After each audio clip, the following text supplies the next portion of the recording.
चलिए जी, आइए जी। अ, आज हम कॉस्टिंग की रिवीजन स्टार्ट करते हैं। आज का जो रिवीजन का हमारा टारगेट रहेगा वो रहेगा number 1 introduction, number 2 cost sheet and number 3 is material. Sir अगर मैं आपसे बात करूं ना इस रिवीजन के अंदर, इंट्रोडक्शन मिनिमम 5 मार्क्स का एग्जाम में आना है क्वेश्चन नंबर 6 के अंदर। ठीक है, और कभी कभी ये 2 क्वेश्चन भी आ रहे हैं, मैं अभी आपको दिखाता हूँ। ठीक है, चैप्टर वाइज जो मैंने आपको स्कैनर दे रखा है उसमें अगर देखोगे आप, ठीक है, तो मिनिमम 5 मार्क्स मैक्सिमम 10 मार्क्स तक आपका यहाँ से कवर करेगा। कॉस्ट शीट 100% है, 10 मार्क्स की आनी ही आनी है, तो सेकेंड ऑप्शन नहीं है। और अगर इसकी बात करें 5 to 10 मार्क्स, मिनिमम 5 मार्क्स, और जनरली देखा गया ये क्वेश्चन नंबर 1 के अंदर कवर करता है मटेरियल का एक क्वेश्चन, तो एक तो 1 में कवर करेगा ही करेगा आपका। तो ऐसे करके ये तीनों को मिला के आपके 25 मार्क्स बनते हैं एग्जाम के अंदर, तो नॉट बैड। ठीक है, तो हम ट्राई करते हैं तीनों को ढंग से रिवाइज करने के लिए। ठीक है जी। अब जब भी हम कॉस्ट अकाउंटिंग या कॉस्टिंग को स्टार्ट करते हैं तो हमारा जो सब्जेक्ट मैटर है वो क्या है, कॉस्ट एंड मैनेजमेंट अकाउंटिंग। हम जो शुरू के 12 या 13 टॉपिक पढ़ते हैं वो पूरे के पूरे क्या है, हमारे कॉस्ट अकाउंटिंग के हैं। ठीक है, और लास्ट के जो हमारे स्टैंडर्ड, मार्जिनल एंड बजटिंग, ये तीनों टॉपिक किसका पार्ट है, हमारी मैनेजमेंट अकाउंटिंग का पार्ट है। किसका पार्ट है हमारा, ये मैनेजमेंट अकाउंटिंग का। और ये तीनों भी अगर बात करूं आपसे, जब हम इन तीनों को रिवाइज करेंगे, ये तीनों टॉपिक भी आपको 20-25 आप मिनिमम एग्जाम में देकर जाएंगे और फाइनल लेवल पे आपको और हेल्प करेंगे। यहाँ तक क्लियर है? ठीक है, अगर मैं बात करूं आपसे कॉस्ट अकाउंटिंग की, तो कॉस्ट अकाउंटिंग के अंदर, ठीक है, अगर हम कुछ टर्म्स जल्दी जल्दी समझने की कोशिश करें। नंबर 1, जब हम कॉस्ट अकाउंटिंग स्टार्ट करते हैं तो मीनिंग ऑफ कॉस्ट को देखते हैं। कॉस्ट क्या होता है? ठीक है, कॉस्ट क्या होता है आपका, सम total of expenses incurred in production of goods और सर्विसेज। ठीक है जी, हम जो खर्चे करते हैं किसी प्रोडक्शन करने में, किसी गुड्स या सर्विसेज की। अब ये जो एक्सपेंसेस होते हैं ये एक्चुअल भी होते हैं और क्या होते हैं, ये नोशनल भी होते हैं। कि कॉस्ट अकाउंटिंग के अंदर एक्चुअल एक्सपेंस तो हम लेंगे, पर एक्चुअल के साथ क्या लेंगे, हम नोशनल एक्सपेंसेस को यहाँ पे इंक्लूड कर सकते हैं। मतलब, और जो फाइनेंशियल अकाउंटिंग होती है, अगर डिफरेंस भी साथ साथ समझो, फाइनेंशियल अकाउंटिंग में तो सिर्फ एक्चुअल एक्सपेंस आते हैं आउट ऑफ पॉकेट वाले, और यहाँ पे एक्चुअल प्लस कौन से आते हैं, आपके नोशनल। तो यहाँ पे चैप्टर नंबर 1 से कभी कभी कॉस्ट अकाउंटिंग और फाइनेंशियल अकाउंटिंग का डिफरेंस भी आ जाता है। ठीक है जी, तो ये चीज हो गई आपकी मेन। जो एक कंसर्न मैटर आया मेरा, क्या, एक्सपेंसेस। तो एक्सपेंसेस का मतलब यहाँ पे क्या हो गया आपका, एक्चुअल एक्सपेंस भी हो गए आपके और नोशनल एक्सपेंस भी हो गए। क्या हो गए आपके, नोशनल एक्सपेंस। बात समझ आई? नंबर 1। नंबर 2, जब बात करते हैं कॉस्टिंग की, what is costing? What is costing? Costing क्या होता है? Costing, costing is a technique which helps in ascertainment of cost of product और सर्विस। अगेन कॉस्टिंग क्या हो गई आपकी, टेक्निक्स। और इंडिया में 2 लेवल की टेक्निक है, एक एब्जॉर्प्शन कॉस्टिंग और दूसरा क्या हो गया आपका बच्चे, मार्जिनल कॉस्टिंग। एब्जॉर्प्शन कॉस्टिंग क्या होता है, absorption costing is cost accounting. और कॉस्ट अकाउंटिंग में हम क्या करते हैं, कॉस्ट अकाउंटिंग में हम कॉस्ट असरटेन करते हैं। ठीक है, मार्जिनल कॉस्टिंग क्या होती है, मैनेजमेंट अकाउंटिंग। और मैनेजमेंट अकाउंटिंग में हम क्या करते हैं, डिसीजन मेकिंग। क्या करते हैं, डिसीजन मेकिंग। कॉस्ट जब हम असरटेन करते हैं तो हम क्या लेते हैं, फुल कॉस्ट लेते हैं, जिसके अंदर हम क्या लेते हैं, दैट इज आपका वेरिएबल कॉस्ट भी लेते हैं और फिक्स कॉस्ट भी लेते हैं। जब डिसीजन मेकिंग के लिए हम आते हैं तो हम सिर्फ क्या लेते हैं, मार्जिनल कॉस्ट लेते हैं। क्या लेते हैं, मार्जिनल कॉस्ट। मार्जिनल कॉस्ट का मतलब क्या हो गया यहाँ पे, वेरिएबल कॉस्ट। ठीक है, यहाँ पे जो कॉस्ट होती है marginal cost, that is called, इसको हम क्या बोलते हैं, अपना रेलेवेंट कॉस्ट। क्या बोलते हैं इसको हम, रेलेवेंट कॉस्ट। ठीक है, हमारी कंट्री के अंदर जो कॉस्ट अकाउंटिंग होता है तो उसमें क्या होता है, हमारे कॉस्ट अकाउंटिंग स्टैंडर्ड्स होते हैं। क्या होते हैं, cost accounting standard. Cost accounting standard जो CAS कहते हैं, इसको क्या बोलते हैं बेटा हम, CAS 1 में सारी टाइप्स ऑफ कॉस्ट के बारे में बताया हुआ है। Are you getting my point? That is on the basis of element, on the basis of behavior, on the basis of decision making. ठीक है, तो वो चीज हो गई आपकी, यहाँ पे ये बोला है। तो यहाँ पर आपका एक डिफरेंस और क्रिएट हो गया माइंड के अंदर, absorption costing and marginal costing. ये भी एग्जाम का क्वेश्चन, ये भी क्या है आपका एग्जाम का क्वेश्चन। अब मैंने दो आपको डिफरेंस दे दिए एग्जाम के लिए, एक financial accounting versus cost accounting, दूसरा दे दिया मैंने क्या, एब्जॉर्प्शन कॉस्टिंग। आप चेक कर लो पीछे जाके, पेपर्स आपको मिलेंगे, वर्सेस मार्जिनल कॉस्टिंग। कोई दिक्कत, समझ आई ये वाली बात? ठीक है, तो ये चीज हो गई आपकी। ऑल वेल, तो हम स्टार्टिंग तो कर रहे हैं पर साथ साथ हम दे रहे हैं। फाइनेंशियल अकाउंटिंग में मैंने क्या बोला आपको, फाइनेंशियल अकाउंटिंग के अंदर क्या होता है आपका, फाइनेंशियल अकाउंटिंग में दैट इज हम जो करते हैं सिर्फ एक्चुअल कॉस्ट लेते हैं, और कॉस्ट अकाउंटिंग में क्या करते हैं, एक्चुअल भी लेते हैं एंड क्या लेते हैं हम, नोशनल कॉस्ट भी मिलते हैं। Number 2, financial accounting for the year होती है, और यहाँ पे कोई टाइम पीरियड नहीं होता।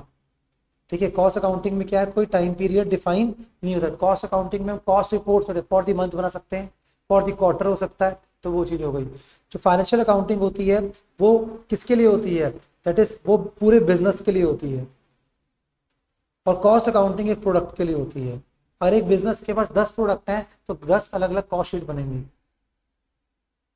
आई बात समझ? पर बिजनेस के अंदर जो फाइनेंस आपके जो प्रॉफिट एंड लॉस बनेगा या बैलेंस शीट, वो बिजनेस की बनती है, प्रोडक्ट की नहीं।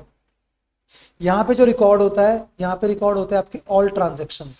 क्या रिकॉर्ड होते हैं, ऑल ट्रांजेक्शन्स। और सर यहाँ पे जो रिकॉर्ड होते हैं सिर्फ एक्सपेंसेस और इनकम्स। तभी यहाँ बैलेंस शीट नहीं बनती कॉस्ट अकाउंटिंग में, यहाँ पे क्या बनती है आपकी, बैलेंस शीट भी बनती है। ये लो, एक डिफरेंस मैंने और क्रिएट कर दिया आपके लिए इन शॉर्ट में। कॉस्ट अकाउंटिंग इंटरनल पर्पस के लिए होती है, फाइनेंशियल अकाउंटिंग एक्सटर्नल पर्पस के लिए। 5 मार्क्स यहाँ से आ गए, याद हो गया ये कॉस्ट अकाउंटिंग क्या है, फाइनेंशियल अकाउंटिंग क्या है।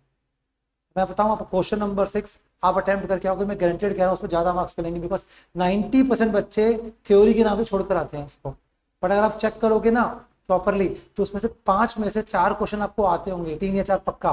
और उसे वैसे भी उसमें एक ऑप्शन होता है, आउट ऑफ 5 आपको 4 अटेम्प्ट करने होते हैं, तो आप आराम से कर पाएंगे। ठीक है जी, तो ये हो गया। और एब्जॉर्प्शन कॉस्टिंग मैंने बता दी क्या होती है। Absorption costing is cost accounting, marginal costing is management accounting. Absorption costing में कॉस्ट असर्टेन करते हैं, यहाँ पे क्या करते हैं हम, डिसीजन मेकिंग करते हैं।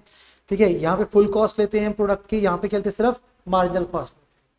फुल कॉस्ट का मतलब वेरिएबल कॉस्ट भी आ गई और फिक्स कॉस्ट भी आ गई, और मार्जिनल कॉस्ट का मतलब क्या हो गया, सिर्फ और सिर्फ वेरिएबल कॉस्ट। कोई दिक्कत, याद हो गया? तो हमने एक 2 वर्ड से हमने 2 डिफरेंस क्रिएट कर लिया। ठीक है, उसके बाद हमारे यहाँ पे थर्ड लेवल पे जो चीज आती है हमारी, वो क्या होती है, कॉस्ट अकाउंटिंग। क्या वर्ड आता है, कॉस्ट अकाउंटिंग। ये एग्जाम में आता है कभी कभी। जब कॉस्ट अकाउंटिंग और फाइनेंशियल अकाउंटिंग का डिफरेंस आएगा ना, तो आप समझ जाना कि आपने क्या करना है उसके अंदर, दैट इज ये सारी बातें लिखनी है जो मैंने बताई। अब कॉस्ट अकाउंटिंग क्या बोलता है, accounting for cost in which all the expenses and incomes are recorded for the purpose of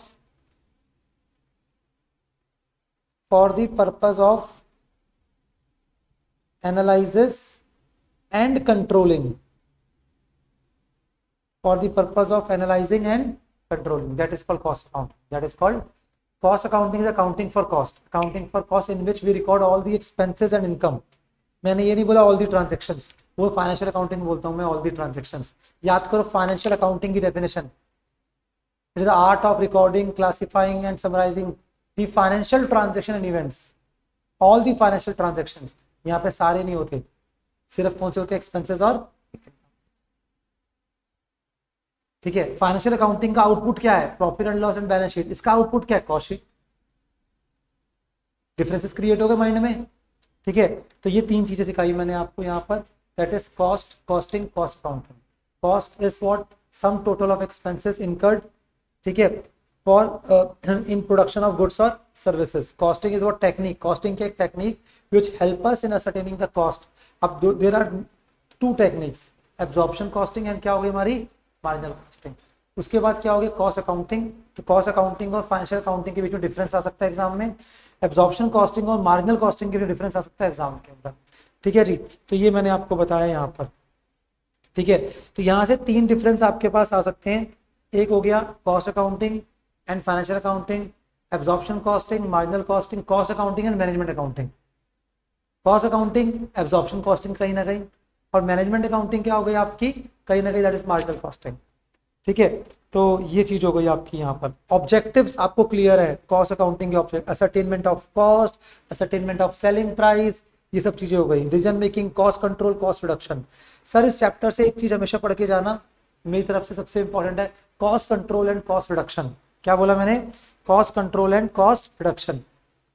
ठीक है, अगर मैं बात करूं cost control and cost reduction की, कॉस्ट कंट्रोल में क्या होता है, हमारे पास एक लिमिटेड टारगेट है जहां पे एक स्टैंडर्ड कॉस्ट दे रखी होती है। उस स्टैंडर्ड कॉस्ट को हम क्या करते हैं, दैट इज अचीव करने की कोशिश करते हैं। और वहीं पे कॉस्ट रिडक्शन क्या होता है, कॉन्टिन्यूस प्रोसेस है। क्या हमारा एक कॉन्टिन्यूस, जहाँ पे कोई स्टैंडर्ड नहीं होता हमारा। ठीक है, हम क्या करते हैं एवरी टाइम जो हमारी कॉस्ट आती है उसको चैलेंज करते हैं और फिर हम नेक्स्ट टाइम और इंप्रूव करने की कोशिश करते हैं। पर standard cost, sorry cost control के अंदर हमारे पास एक स्टैंडर्ड कॉस्ट होती है और हम अपने अंदर इंप्रूवमेंट कहाँ तक करते हैं, जब तक वो स्टैंडर्ड अचीव नहीं होता। जैसे ही वो स्टैंडर्ड अचीव हो जाता है हमें लगता है हम परफेक्ट हो चुके हैं। ठीक है, हम उससे ज़्यादा इंप्रूवमेंट नहीं करते। तो यहाँ पर क्या है, ये प्रिवेंटिव इन नेचर, ये क्या करेक्टिव इन नेचर। ये पास्ट और प्रेजेंट फोकस करता है, ये प्रेजेंट और फ्यूचर पे। It maintains the cost, it aims at reducing दी।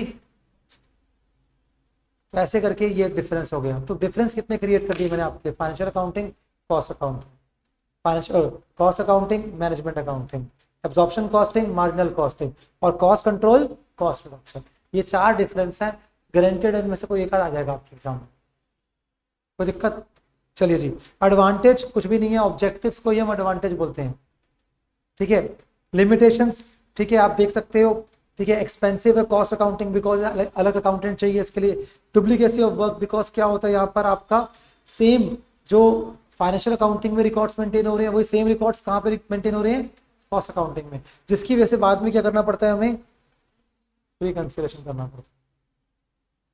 ठीक है जी, इनएफिशिएंसी कभी कभी हम देखते हैं बिकॉज ये फील्ड उतनी डेवलप नहीं है। ठीक है जी, ये सब चीजें इतनी इंपॉर्टेंट नहीं है आपके लिए। ठीक है सर, कॉस्ट अकाउंटिंग के अंदर एक बात आपको हमेशा पता होना चाहिए, कॉस्ट ऑब्जेक्ट्स क्या होते हैं। कॉस्ट ऑब्जेक्ट क्या, मेरा प्रोडक्ट और सर्विस, सिंपल क्या बोलूंगा, मेरी प्रोडक्ट और सर्विस मेरी कॉस्ट ऑब्जेक्ट है। ठीक है, cost object is anything for which separate measurement of cost is required. Separate measurement of cost is required. Product, service और कस्टमर, प्रोडक्ट, सर्विस और कस्टमर, ये क्या है मेरे कॉस्ट ऑब्जेक्ट्स, क्या मेरे कॉस्ट ऑब्जेक्ट। ठीक है, पर उसके साथ ही आता है मेरा कॉस्ट सेंटर। क्या आता है मेरा एक कॉस्ट सेंटर, इन दोनों के बीच में डिफरेंस आता है। What is cost centre and what is cost object. तो सर कॉस्ट सेंटर क्या है, cost centre can be any person, location और item of equipment for which separate measurement of cost is required. ठीक है, अब cost centre क्या हो गया मेरे लिए, लाइक मैंने कोई कार ली, या फिर तुम छोड़ दो मशीन, याद है हमें क्या करते थे हम, मशीन आवर रेट निकालते थे हम। तो मशीन का हम क्या निकाल रहे, कॉस्ट निकाल रहे हैं, 1 घंटे में चलाने के लिए कितनी कॉस्ट आ रही है मशीन की। तो इसका मतलब वो मशीन क्या होगी उस पॉइंट ऑफ टाइम मेरे लिए, कॉस्ट सेंटर। आपके पेरेंट्स के लिए आप सब कौन हो, कॉस्ट सेंटर हो। क्या हो आप सब, कॉस्ट सेंटर। पर आप मेरे लिए क्या हो, कॉस्ट ऑब्जेक्ट। एक कार कंपनी के लिए, कार मैन्युफैक्चरिंग कंपनी के लिए कार क्या है, कॉस्ट ऑब्जेक्ट। पर मेरे लिए मेरी कार क्या है, कॉस्ट सेंटर। जो मशीन, जो कंपनी वो मशीन बना रही है उसके लिए ये क्या है, मशीन बना, कॉस्ट ऑब्जेक्ट। पर हमारे लिए मशीन क्या है, हमारी कॉस्ट सेंटर। एक कंपनी के लिए उसका जो एम्प्लॉई है, क्या उसका जो एम्प्लॉई है वो एम्प्लॉई उसके लिए कॉस्ट सेंटर है, कि उस एम्प्लॉई के ऊपर खर्चा करती है कंपनी। पर उसका वही कस्टमर क्या हो गया, कॉस्ट ऑब्जेक्ट। आई बात समझ। तो ये चीज हो गई आपकी। ठीक है जी, इसके बाद एक मेन चीज जो क्या हो गई यहाँ पर आपकी रिस्पॉन्सिबिलिटी सेंटर्स। ठीक है, इसके ऊपर क्वेश्चन आते हैं। There are 4 types of responsibility centres, cost centre, revenue centres, profit centres and investment centre. Revenue centre सिर्फ सेल्स जनरेट करते हैं, जो सेल्स जनरेट करने के लायबल है उनका कोई मतलब नहीं प्रॉफिट से। और जो प्रॉफिट सेंटर्स हैं, ठीक है, वो सेल्स भी जनरेट करेंगे और कॉस्ट भी कंट्रोल करेंगे, दोनों के लिए लायबल है और प्रॉफिटेबिलिटी बढ़ाएंगे। क्या बढ़ाएंगे? हमारी प्रॉफिटेबिलिटी। और इन्वेस्टमेंट सेंटर्स मतलब ये वो यूनिट्स है, ठीक है, जो क्या करेंगे, पैसे को इन्वेस्ट करके प्रॉफिटेबल वेंचर्स के अंदर, यहाँ पे प्रॉफिटेबल वेंचर्स में, और हमें प्रॉफिट कमा के देंगे। एक बैंक के अंदर एक मैनेजर है, वो मैनेजर क्या करता है, ठीक है, उस मैनेजर को हमने क्या दे रखा है, क्रेडिट मैनेजर है, उसको हमने फंड्स दे रखे हैं कि आप आगे लोन बांटो। एक तरीके से वो इन्वेस्ट कर रहा है पैसा, क्या कर रहा है, वो आगे इन्वेस्ट कर रहा है। तो वो क्या हो गया, इन्वेस्टमेंट सेंटर। क्या हो गया हमारा, क्योंकि वो रिस्पॉन्सिबल किस चीज के लिए, प्रॉफिट्स के लिए भी क्या है वो रिस्पॉन्सिबल है। डन। तो ये हमारे पास 4 टाइप के रिस्पॉन्सिबिलिटी सेंटर्स हैं। ठीक है जी।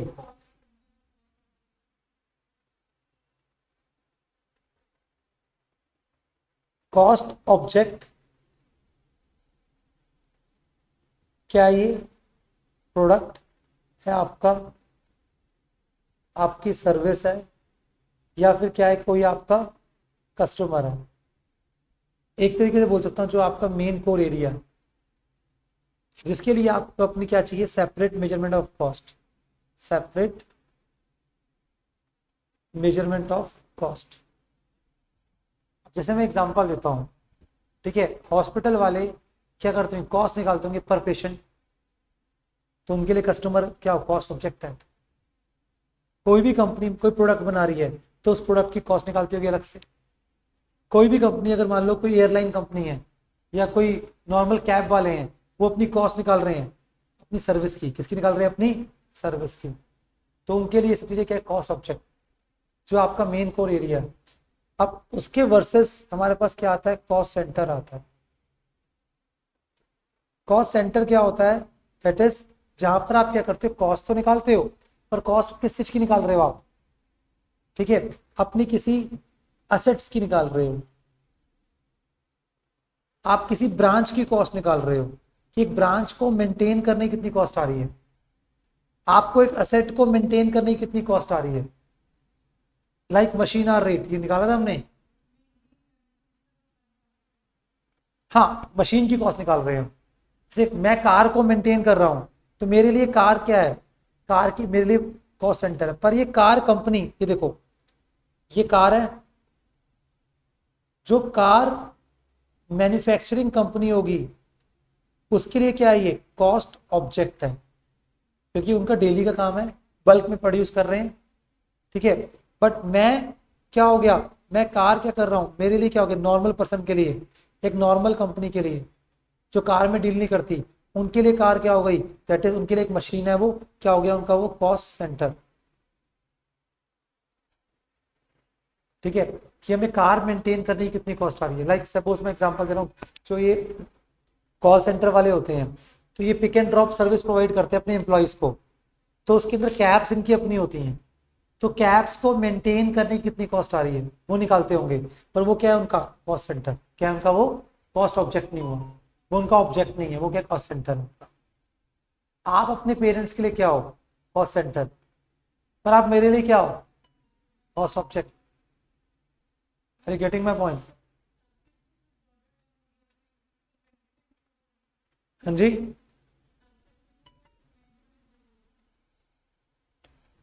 समझा नहीं मैं।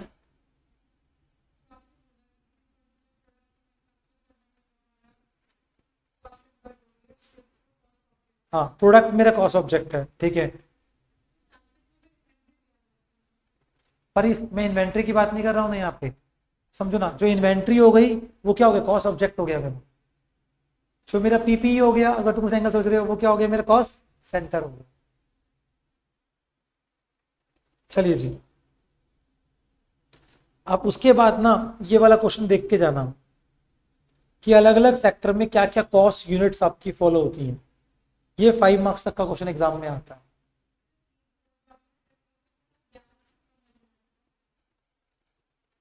समझा नहीं मैं।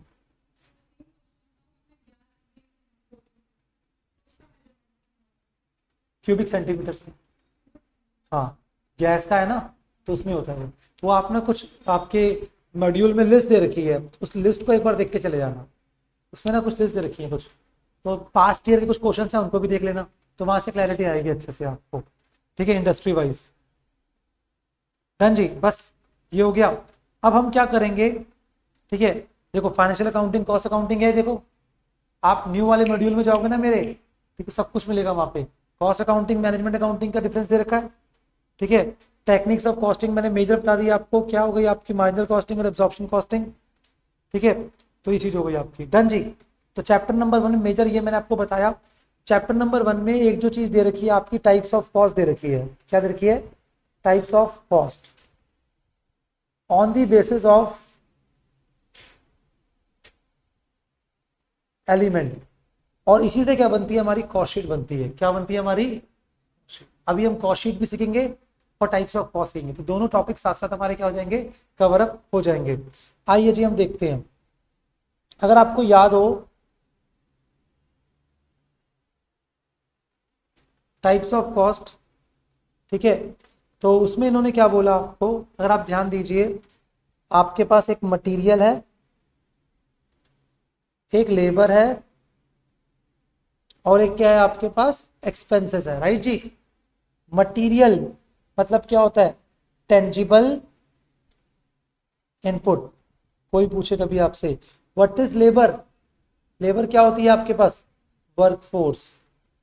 सर अगर आपको लग रहा हो मैं ऐसे ही बता रहा हूँ, तो जाके आप पास्ट ईयर पेपर चेक करो, मेरे आपको ऐप में मिलेंगे पेपर, ठीक है। और आप, मैं चैप्टर वाइज डालना स्टार्ट कर दिया वो पेपर मैंने अब, past year chapter wise check करो किस टाइप के क्वेश्चन आए हुए हैं। और पॉइंट ये नहीं है कि दैट इज की थ्योरी है, पॉइंट ये कॉन्सेप्ट के पार्ट है, वो आपको आता ही नहीं आता। इस पे डिसाइड करेगा आपका फाइनल लेवल बहुत, कि अब यहाँ से कितने कॉन्सेप्चुअली क्लियर होकर चलते हो,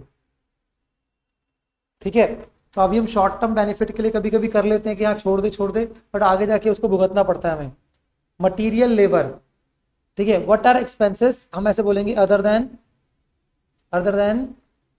मटीरियल एंड लेबर, बाकी सारे क्या होते हैं? एक्सपेंसेस। आई बात समझ, ठीक है।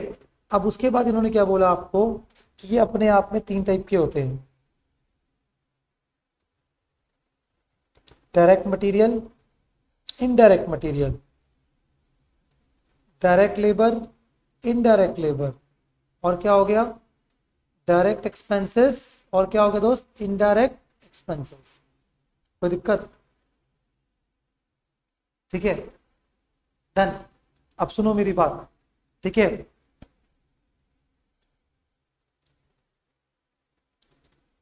सुनो जी, सुनो। अब डायरेक्ट मटेरियल क्या होता है, ठीक है। डायरेक्ट मटेरियल मतलब क्या हो गया, जो कहां पे यूज्ड हो रहा है, used in production plus amount should be material. क्या सर ये बात आपने लिखी है? नहीं नहीं नहीं, कॉस्ट अकाउंटिंग स्टैंडर्ड में लिखी हुई है वाली बात, मैंने नहीं लिखी ये चीज, और CAS 2 में लिखी हुई है। CAS 1 में टाइप्स ऑफ कॉस्ट है, फिर मटेरियल के बारे में, फिर लेबर के, सबके ऊपर कॉस्ट अकाउंटिंग स्टैंडर्ड्स है। ऑल्दो मतलब कि क्योंकि इतना ज़्यादा मैन्युफैक्चरिंग सेक्टर पे काम होता नहीं है, तो हम कॉस्ट अकाउंटिंग स्टैंडर्ड्स को उतनी इंपॉर्टेंस देते नहीं है, ठीक है। इनडायरेक्ट मटेरियल बात करेंगे, वो क्या है? नॉट यूज्ड इन प्रोडक्शन, और या फिर यूज तो हो रहा है बट उसका अमाउंट क्या है? Amount is immaterial. एंड नहीं है वर्ड, यहां पे एंड था, और यहां पे क्या है? और है, ठीक है। Direct labour involve in production, और ये क्या है? Not involve in production. Direct expenses क्या हो गए? जो डायरेक्टली लिंक कर रहे हैं किससे? कोई भी हमारी प्रोडक्शन एक्टिविटी से, या वो वही खर्चे जो हम डायरेक्टली ट्रेस कर सकते हैं प्रोडक्ट के ऊपर, like design of product, royalty charges, ठीक है, जॉब वर्क कराया हमने, या कोई स्पेशल इक्विपमेंट परचेस करा, सारे एग्जांपल है, पढ़ के चले जाना। क्यों पढ़ के चले जाना? कॉस्ट शीट में आ जाएंगे ये। कहाँ पे आ जाएंगे? कॉस्ट शीट में आ जाएंगे। और इसका एक बहुत बढ़िया एक आपको तरीका बताऊं, ठीक है, आओ जी दिखाता हूँ मैं जल्दी से सबको। आप आओ मेरे साथ। कहाँ गया मेरा इंटर की कॉस्ट, कॉस्ट के अंदर स्कैनर। और मैं एक चीज दिखाता हूँ आपको, आपको विश्वास होगा फिर मेरी बात पर।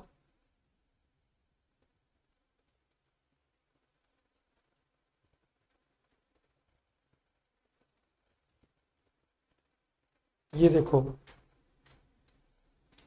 पहले तो ये देखो आप, टाइप्स ऑफ रिस्पॉन्सिबिलिटी सेंटर और ऑब्सोलेंस वगैरह क्या होता है, ये आएगा आपका मटेरियल चैप्टर में, ठीक है। और उसके बाद ये तो ओवरहेड्स का पार्ट है, छोड़ दो इसको।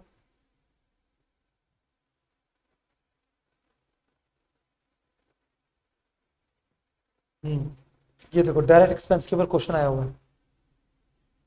देखो अब ये देखो मे 19 में 10 मार्क्स में एक फर्स्ट क्वेश्चन क्या है, cost control and cost reduction. Second question क्या है, direct expenses and how these are measured and treatment in cost accounting. तो ये भाई ये पता तो होने चाहिए ना हमें, ठीक है। अब क्या बोला, expenses other than direct material and direct labour लिखा था अभी हमने, ठीक है, which are incurred to manufacture a product और provision of service and can be directly traced in an economically feasible manner to a cost object. आ रहा है word,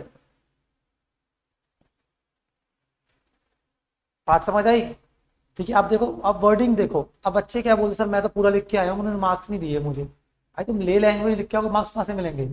आपको यही नहीं पता कॉस्ट ऑब्जेक्ट वर्ड कहाँ यूज करना है। अब यहाँ पे cost object, cost centre word use नहीं करा ना, कॉस्ट ऑब्जेक्ट यूज करो। डायरेक्ट एक्सपेंस किस पे होते हैं, प्रोडक्ट के ऊपर होते हैं ना। और मैंने कॉस्ट ऑब्जेक्ट क्या बोला, मेरा प्रोडक्ट और सर्विस बोला था, नहीं बोला था, ठीक है। The following cost are example of direct expenses. Royalty paid, याद कर लो, ये रॉयल्टी पेड ये कहाँ पे यूज होंगी, कॉस्ट शीट में। अभी हम पढ़ेंगे cost sheet. Hire charges paid for specific equipment, cost of product for service specific design और drawing, cost of product for specific software, ठीक है, कोई अदर एक्सपेंस कोई है तो ये वाला क्वेश्चन पढ़ के जाना, वैसे भी और वैसे भी। बच्चे छोटी छोटी बातों को इग्नोर करते हैं, ठीक है, और छोटी छोटी बातें ही वहां पे कभी कभी बड़े बड़े धमाल कर देती हैं, ठीक है, क्योंकि वो जब लास्ट में जब टोटलिंग नहीं बनती ना, वो 3-4 मार्क्स ही दिक्कत करते हैं लाइफ के अंदर। और वही 3-4 मार्क्स अगर एक्स्ट्रा आ जाते हैं हमारे हमारे डिसिप्लिन से, तो बेस्ट रहता है। ऑल वेल, समझ आ गया। अब मेजरमेंट इसकी कैसे होती है, direct expense are measured at invoice price या agreed price, net of rebate वगैरह जो भी है होंगे, इंक्लूड ड्यूटी एंड टैक्सेस, कुछ पढ़ा हुआ ऐसे ही हमने, ठीक है। कमीशनिंग एंड अदर एक्सपेंसेस, कह रहे डायरेक्ट एक्सपेंस को हम कैसे मेजर करते हैं, जो भी उनका एग्रीड प्राइस होगा प्लस ड्यूटी एंड टैक्सेस वगैरह, अगर वो रिफंडेबल नहीं है तो, if not ITC not provided तो समझते हो बेटर, और माइनस ट्रेड डिस्काउंट, माइनस से करेंगे ट्रेड डिस्काउंट प्लस कमीशन वगैरह plus other direct expenses. In case of sub contracting where goods are manufactured by job workers independent of the principal entity are measured at agreed price where the principal supplies some material to the job worker, the value of such material and other identical incidental expenses are added to the job charges। मैं example देता हूँ, कह रहे कभी कभी हम goods क्या होते हैं जॉब वर्क से करवाते हैं, लाइक मेरे पास ऑर्डर आया, वो ऑर्डर मैंने आपको दिया, अब आप मेरे बिहाफ पे मैन्युफैक्चरिंग कर रहे हो, तो जो आपकी और मेरे बीच में एग्रीड प्राइस हुआ वही कॉस्ट हो जाएगी। अगर मटेरियल में सप्लाई कर रहा हूं तो मटेरियल कॉस्ट में ऐड कर दूंगा बस ये लिखा हुआ है इसके। तो जो जॉब वर्क के अंदर मटेरियल सप्लाई कौन कर रहा है, मटेरियल सप्लाइड बाय मैन्युफैक्चरर, या फिर जो जॉब वर्कर है वही खुद खरीद के ला रहा है। आपके साथ भी तो ऐसा होता है ना, कभी आप ध्यान दो, कभी आप कुछ सूट वगैरह बनवा रहे हो तो कुछ उसमें मटेरियल लगना है, या तो वो खुद लगा देगा या तो क्या आप ला के दे दो, है ना, ऐसे ही होता है ना, तो उसके अकॉर्डिंग वो चार्जेस देते हैं। डन जी,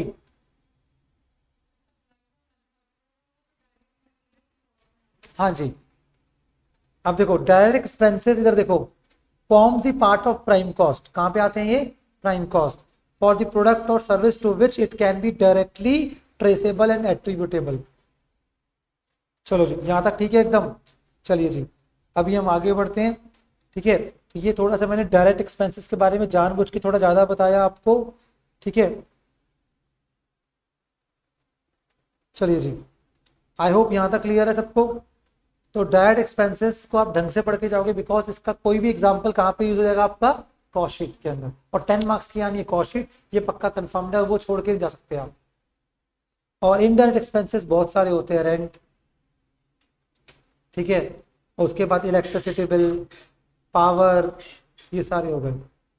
ठीक है जी। अब हम बात करते हैं कॉस्ट शीट के साथ साथ। अगर हम बात करें कॉस्ट शीट में, तो अगर हम इसको याद करो, हमने इसको 8 पार्ट्स में डिवाइड कर रखा है कॉस्ट शीट को।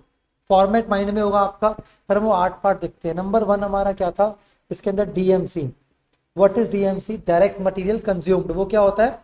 Opening raw material plus purchases plus carriage inward, याद है? ठीक है। माइनस क्लोजिंग रॉ मटेरियल, ठीक है, और मेरी तरफ से माइनस सेल ऑफ स्क्रैप। पर कौन सा स्क्रैप? Scrap of material. और सर एक बात बताऊं, और चीजें भी आ सकती हैं इसके अंदर। मटेरियल चैप्टर में जब हम जाते हैं तो फर्स्ट टॉपिक क्या होता है हमारा? That is how to calculate the cost of material, जिसके अंदर सारी कॉस्ट आती है। तो वो उनमें से भी कोई आ सकती है इसके अंदर। कैरेज इनवर्ड तो आएगा, पर कोई और ट्रांसपोर्टेशन एक्सपेंस भी कोई दूसरे हो गए आपके, ड्यूटीज एंड टैक्सेस वगैरह, कमीशन वगैरह, कुछ भी आ सकता है यहाँ पे। यहाँ पे भी आपको चेक कर लेंगे कॉस्ट शीट के अंदर मटेरियल के कॉन्सेप्ट। ठीक है। नंबर 2 क्या होता है हमारा? दैट इज वो होता है हमारा प्राइम कॉस्ट। याद है? What is prime cost? Prime cost is what? That is, prime cost क्या होती है? DMC plus DL plus direct expenses. ठीक है, that is my prime cost. क्या होती है मेरी ये? Prime cost. ठीक है सर। तो प्राइम कॉस्ट से जब आगे बढ़ते हैं, ठीक है, तो हमारी क्या आती है? Gross factory cost. तो आ जाओ पहले यहाँ पर। अगर हम यहाँ की बात करें, अगर आपको याद होगा, ठीक है, हम बात करते हैं ओवरहेड्स। कोई आपसे पूछेगा ओवरहेड्स क्या होता है? सम टोटल ऑफ इनडायरेक्ट कॉस्ट। ठीक है, सम टोटल ऑफ इनडायरेक्ट कॉस्ट। जैसे आप टैक्स के अंदर देखते हो ना, फर्स्ट 4 हेड्स स्पेसिफिक हेड्स होते हैं और लास्ट का हेड होता है आपका अदर इनकम्स। ऐसे यहाँ पर भी क्या होता है आपका? दैट इज कि जो ये direct material, direct labour, direct expense, ये स्पेसिफिक हेड्स हैं। अब जिनका स्पेसिफिक हेड्स नहीं है, मतलब अगर कोई एक्सपेंस मटेरियल नहीं है, लेबर नहीं है, एक्सपेंसेस नहीं है, तो क्या बन गया फिर? वो ओवरहेड्स। क्या बन गया वो? ओवरहेड्स। तो ओवरहेड्स क्या होते हैं आपके? ओवरहेड्स अपने आप में 3 टाइप के होते हैं majorly. Factory overheads, office and admin overheads, ठीक है, और क्या हो गया? Selling and distribution overheads. और sir office and admin overheads further 2 part में। Office and admin overheads production activity से connected. Office and admin overheads कौन से वाले? जर्नल वाले। कौन से वाले? जर्नल। कोई दिक्कत? अब सबसे पहले बात करते हैं, ठीक, जब कोई बोलता है मुझे मैन्युफैक्चरिंग कॉस्ट कितनी है मेरी, जब कोई मुझसे बात करेगा मैन्युफैक्चरिंग कॉस्ट कितनी है, तो मैं क्या बताऊंगा? PMC, PC that is called prime cost, plus उसमें ऐड कर दूंगा फैक्ट्री ओवरहेड्स। तो क्या आ जाएगा मेरा? वो मेरी फैक्ट्री कॉस्ट। क्या आ जाएगी? मेरी फैक्ट्री कॉस्ट। ठीक है जी। 4th अगर पॉइंट बात करूं, नेट फैक्ट्री कॉस्ट क्या होती है? GFC plus opening WIP minus closing WIP. और यहीं से भी कॉन्सेप्ट ड्राइव होता है, उस कॉन्सेप्ट का नाम होता है कन्वर्जन कॉस्ट। क्या होता है? Conversion. What is conversion cost?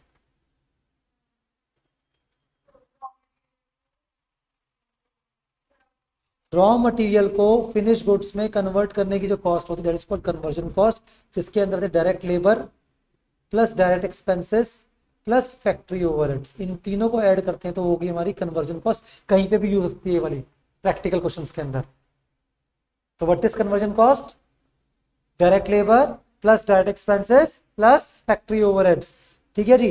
अब उसके बाद इन्होंने क्या बोला आपको? अगर मैं बोलूँ आपसे फैक्ट्री कॉस्ट क्या हो गई, ऐसा बोल सकता हूँ, direct material consume plus conversion cost. अगर शॉर्ट में बोलना चाहूँ, डायरेक्ट मटेरियल कंज्यूम प्लस क्या हो गया? Consumption, conversion cost, sorry. All well, समझ आई ये वाली बात? चलो जी, तो यहाँ आ गया। अब नेट फैक्ट्री कॉस्ट से आगे बढ़े।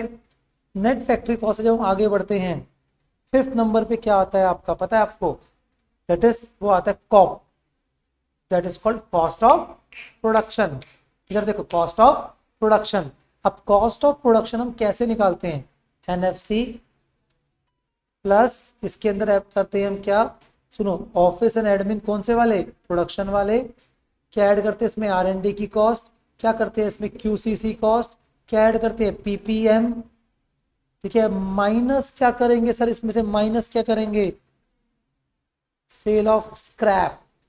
सर ये स्क्रैप और ये स्क्रैप में क्या फर्क है, सर ये वो स्क्रैप है जब गुड्स परचेज करके आए, मतलब मटेरियल परचेज करके आए, ठीक है, मटेरियल परचेज करने के बाद कुछ मटेरियल खराब निकला, उसको हमने बेच दिया, sale of scrap of material. याद करो प्रोसेस कॉस्टिंग, ठीक है, तो उसकी कॉस्ट, रिकवरी ऑफ कॉस्ट, क्या हो रही है ये, रिकवरी ऑफ कॉस्ट। याद करो, कनेक्ट करो इसको इन्वेस्टमेंट से भी, ठीक है, रिकवरी ऑफ कॉस्ट, तो कॉस्ट से लेस कर दिया। ऐसे ये भी सेल ऑफ स्क्रैप है, क्या ये भी सेल ऑफ स्क्रैप है, ठीक है, पर ये कौन सा, प्रोसेसिंग स्क्रैप है, गुड्स को हमने प्रोसेस करा, डिफेक्टिव प्रोडक्शन हो गई, इतनी डिफेक्टिव हुई, वो डिफेक्टिव नहीं बोला हमने, स्क्रैप बोल दिया, तो इसलिए मटेरियल चैप्टर में आता है डिफरेंस बिटवीन डिफेक्टिव, ठीक है, स्क्रैप, ऑब्सोलीट, ऐसे करके याद करो, तो डिफरेंस पढ़ के जाना वो वाला, ठीक है, डन। एक होता डिफेक्टिव प्रोडक्शन, एक होता स्क्रैप, एक होता बाय प्रोडक्ट, ऐसे करके अलग प्रोसेस है ये, डन, याद हो गया ये। तो यहाँ पे हमने साथ साथ बहुत चीजें डेवलप कर रहे हैं अपने विजन के अंदर अपनी। सिक्स,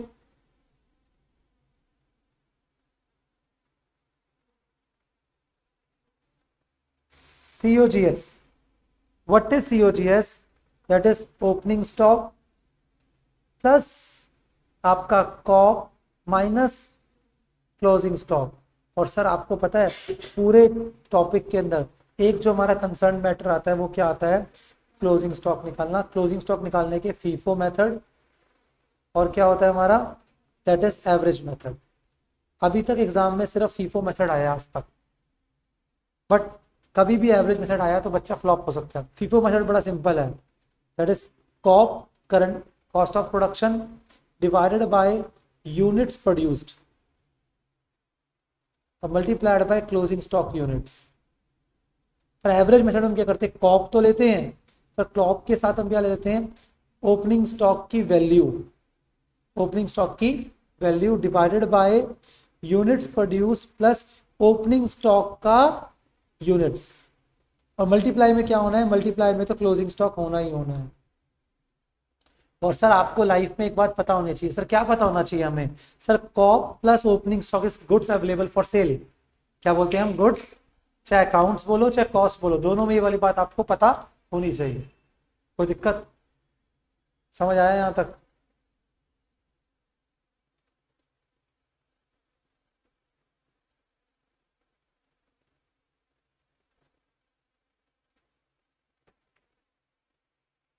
चलो सेवंथ,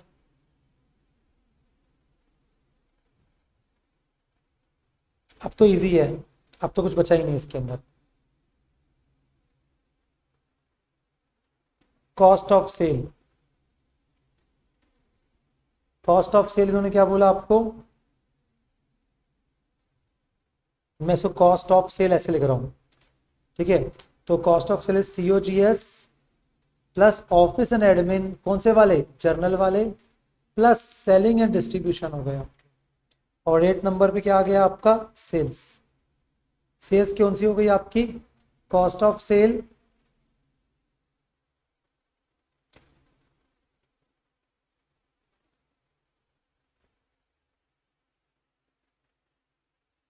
पहले बताओ, यहां तक ऑल इज वेल, कोई दिक्कत तो नहीं है किसी को, ठीक है, तो इसको बोलते हैं हम क्या, दैट इज अपना कॉस्ट शीट।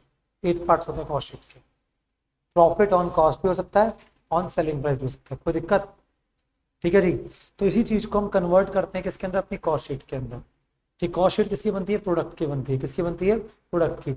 अगर इस कॉस्ट शीट को अगर हम ढंग से लर्न करें तो पूरी कॉस्ट शीट आपकी देखो यहाँ पे भी यूज होगी, ठीक है, उसके बाद जॉब कॉस्टिंग में यूज होती है ये। यही जब हम जाते हैं एक कॉन्सेप्ट आता है हमारा लास्ट में मार्जिनल कॉस्टिंग में, marginal cost sheet versus absorption cost sheet, वहां पे भी यूज हो रही है आपकी ये। तो पूरी कॉस्ट अकाउंटिंग के अंदर एक चीज जो कॉमन रहती है वो क्या है, कॉस्ट शीट। क्या रहती है, कॉस्ट शीट। तो एक बार फिर दोबारा जल्दी से करते हैं, DMC plus DL plus D direct expenses. तो सर अगर आज के बाद कोई आपसे पूछे डायरेक्ट एक्सपेंस क्या होते हैं, other than direct material and direct labour ठीक है, बाकी सारा जो एक्सपेंस हो सकता है वो क्या है, direct expense which is easily traceable with the product, like royalty, hire charge specific equipment, cost of design वगैरह कुछ हो गया, ठीक है, या कोई जॉब वर्क कराया हमने, ठीक है, तो वो चीज हो गई। डन। तो ये क्या आता है हमारा प्राइम कॉस्ट। इस प्राइम कॉस्ट के अंदर हम क्या ऐड करते हैं बेटा, फैक्ट्री ओवरहेड्स। फैक्ट्री ओवरहेड्स जब हम ऐड करते हैं तो क्या आता है हमारा बेटा, जीएफसी। जीएफसी में हम ऐड करते हैं opening stock, sorry opening WIP, और लेस करते हैं हम क्लोजिंग डब्ल्यूआईपी। तो क्या आ गया आपका,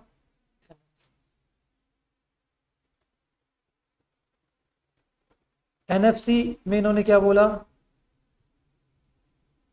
हम ऐड करेंगे क्या, दैट इज हम इसमें ऐड करेंगे अपना ऑफिस एंड एडमिन, कौन सा वाला, प्रोडक्शन वाला, प्लस क्या हो जाएगा इसके अंदर, दैट इज क्यूसीसी, आर&डी, प्लस क्या होगा इसके अंदर, हाँ जी, पीपीएम, और बस इसमें से क्या माइनस कर देंगे, सेल ऑफ स्क्रैप।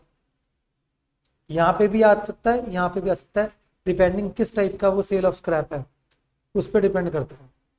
ठीक है जी, तो ये इन्होंने बोला।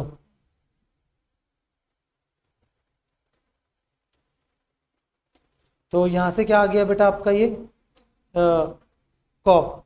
इस कॉप में क्या ऐड करते हैं हम, ओपनिंग स्टॉक, और दैट लेस क्या करते हैं हम, क्लोजिंग स्टॉक। तो सर क्लोजिंग स्टॉक की वैल्यू कभी भी गिवन नहीं होगी, ठीक है, वो ओपनिंग स्टॉक ये कॉप की हेल्प से निकालना पड़ेगा अगर क्या है फीफो, क्या है अगर फीफो, और एवरेज है अगर क्या एवरेज, तो दोनों को ऐड करके निकालना पड़ेगा एक पॉइंट। वैसे कभी हो नहीं सकता कि ओपनिंग स्टॉक का रेट गिवन ना हो, पर मान लो ओपनिंग स्टॉक का रेट गिवन नहीं है, क्वांटिटी है पर रेट गिवन नहीं है, तो मान लो 10,000 यूनिट्स हमने परचेज करी और कॉस्ट आई 10 लाख, तो एक की कॉस्ट कितनी आ गई, 100 रुपये। तो 100 रुपये की कॉस्ट आ गई एक की, तो मानेंगे ओपनिंग स्टॉक का भी यही रेट है और क्लोजिंग स्टॉक का भी क्या है, ये रेट। तो सीपीयू हम यहीं से निकालेंगे कॉस्ट पर यूनिट।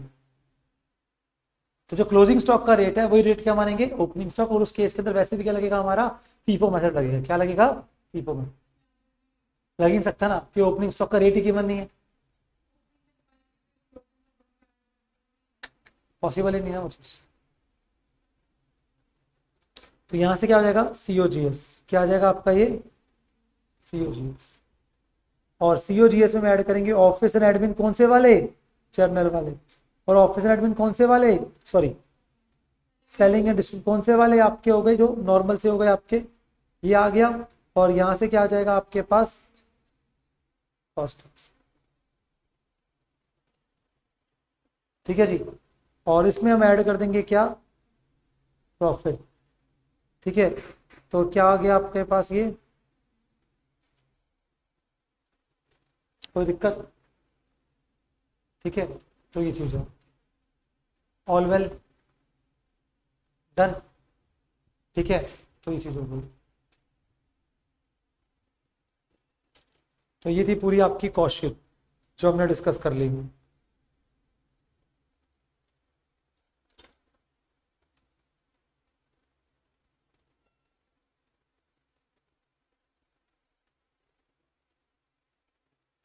अब जल्दी से आ जाओ आप, ठीक है, हम देखते हैं that is material cost control.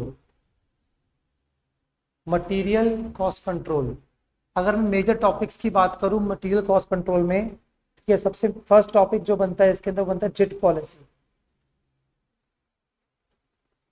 जिट policy में क्या होता है कि हम क्या करते हैं, दैट इज हम नॉर्मल क्या होता है, नॉर्मल केस में हम जो वेंडर होता है, वेंडर से गुड्स लेते हैं कहाँ पे, पहले स्टोर में, और स्टोर से फिर कहा जाता है वो फैक्ट्री में।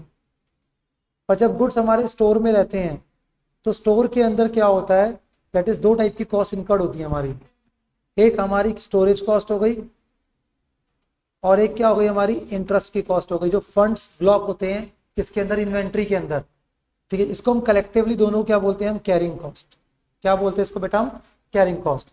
तो जिट पॉलिसी में क्या होता है, वेंडर डायरेक्टली गुड सप्लाई करता है कहाँ, फैक्ट्री में, पर कब, जब हमें प्रोडक्शन करनी होती है तब, ये नहीं कि पहले से प्रोवाइड कर दी, कहाँ रखूंगा भाई उसको, फैक्ट्री में जगह थोड़ी है मेरे, ठीक है। तो यहाँ पर वो कब प्रोवाइड करेगा, जब आपको क्या होगा, जरूरत पड़ेगी। तो स्टोरेज हम खत्म कर देते हैं, तो एक बहुत ह्यूज कॉस्ट हमारी क्या होती है, सेव हो जाती है। तो तभी टॉपिक का नाम है material cost control. Cost control का मतलब ये नहीं है कि हमें क्वालिटी डाउन करनी है मटेरियल की, हमें अननेसेसरी कॉस्ट जो है उसको कट ऑफ करना है। कोई दिक्कत? तो फर्स्ट टॉपिक है JIT policy. Under JIT policy goods or inventory is purchase as and when it is needed. ठीक है, तो it is directly supply to the factory. Done. तो इन शॉर्ट में आप इस तरीके से वर्कआउट कर सकते हैं किसके ऊपर, जिट पॉलिसी के ऊपर। जिट के बाद अगर मैं बात करूं आपसे, ठीक है, जिट के बाद अगर मैं बात करूं आपसे, जिट पॉलिसी के बाद नेक्स्ट जो इस पे कॉन्सेप्ट आता है मेजर लेवल पे, वो क्या होता है आपका ABC एनालिसिस।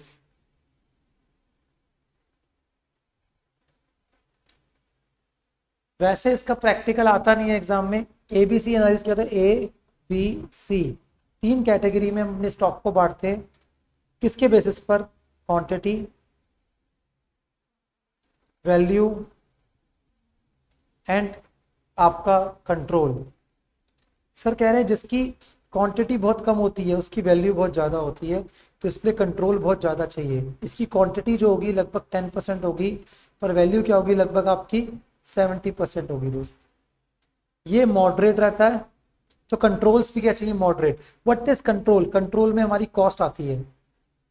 कंट्रोल में क्या आती है, हमारी कॉस्ट आती है। लाइक जैसे से फॉर एग्जांपल अगर मैं आपसे बात करूं कि हमने क्या करा, हमने कुछ भी काम करना है, लाइक सीसीटीवी कैमरा लगवाया, वो भी कंट्रोल है।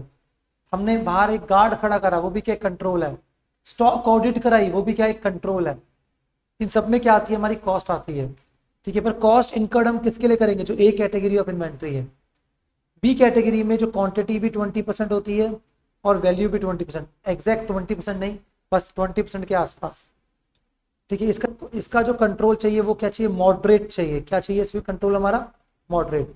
सी कैटेगरी का मतलब क्वांटिटी होगी 10% और वैल्यू होगी, सॉरी सॉरी, क्वांटिटी होगी 70% और वैल्यू कितनी होगी इनकी 10%। और सबसे लो कंट्रोल चाहिए, सबसे कम कंट्रोल, क्योंकि इनकी वैल्यू है ही नहीं कुछ। जिसकी वैल्यू नहीं होती उसकी क्वांटिटी क्या होती है, हमेशा।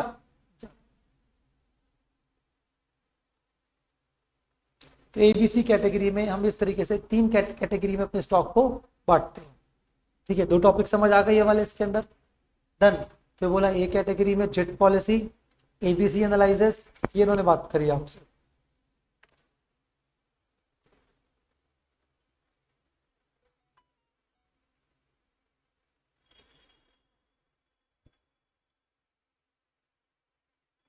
चलिए जी,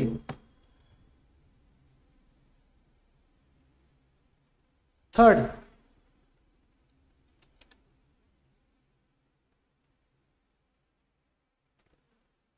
ठीक है,